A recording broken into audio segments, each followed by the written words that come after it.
ကွင်းလယ်လူ Rice ကဒေါင်းကန်ဘော်ဟုအသားလေးမတင်ပေးလိုက်ချိန်မှာပဲဟောကြည့်လိုက်ပါဦး Gabriel ကအမင်းဆုံးခုန်တက်ပြီးခေါင်းတိုက်ဖို့ကြိုးစားနေတာဒါပေမဲ့ကံမကောင်းစွာနဲ့ပဲဘောလုံးကတစ်ဖက်လူနဲ့ထိပြီးဂိုးစီးအပြင်ဘက်ကိုထပ်သွားလို့နောက်ထပ်ဒေါင်းကန်ဘော်တစ်ကြိမ်ထပ်ရဟင်ပြန်ပါတယ်ဒီကြားထဲမှာ Brentford ဘက်က Jensen ကလည်းတကယ်ကိုမြူးနေတာဗျသူဖြတ်တင်ပေးလိုက်တဲ့ဘောလုံးကိုတီယာကိုကအပိုင်ကန်လိုက်ပေမဲ့ဂိုးသမား David Raya ကတော့လက်စွမ်းပြပြီးပုတ်ထုတ်သွားနိုင်ခဲ့ပါတယ်တကယ်ကိုအနီးကပ်ကာကွယ်လိုက်နိုင်တဲ့ super safe ကြီးပါပဲဒါပေမဲ့ Brentford ရဲ့တိုက်စစ်ကတော့အားမလျှော့ပါဘူး Jensen စီကနေတဆင့်ပေးလိုက်တဲ့ဘောလုံးကဟင်ကာ PC ရောက်သွားပြီးဖြတ်တင်ပေးလိုက်တဲ့ဘောလုံးက Matthew AKC ကိုရောက်သွားခဲ့ပြီးသူကပဲအဝေးကွင်းပွဲစဉ်တွေမှာစက်တိုက်ဂိုးသွင်းနိုင်တဲ့စမ်းချိန်နဲ့အတူအာဆင်နယ်အတွက်အဖိုးတန်းဥဆောင်ဂိုးကိုသွင်းယူပေးလိုက်ပါတယ်အဲ့ဒီ6ကိုက်အတွင်းမှာနေရာလွတ်ကတိတ်မရှိဘူးဆိုပေမဲ့အာဆင်နယ်တို့အခွင့်အရေးကိုအမိအယစုတ်ကိုက်သွားတာပါ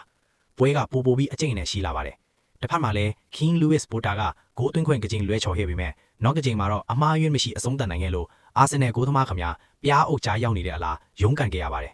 ပွဲပြီးခါနီးမှာတော့အာဆင်နယ်ဘက်ကခြေဘက်ဂိုးရဖို့အစွမ်းကုန်စူးစမ်းလာပါတယ်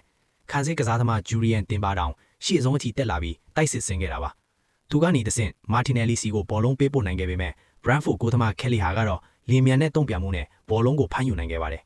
နောက်ဆုံးမှာတော့ GTEC Stadium ကြီးထဲမှာပရိသတ်တွေရဲ့ဟစ်ကြွေးတန်းတွေနဲ့အတူ Brentford ကတကိုး Arsenal ကတကိုးနဲ့တစ်ဖက်တစ်မှတ်စီခွဲဝေယူရင်းပွဲကတော့ပြီးဆုံးသွားခဲ့ပါပြီ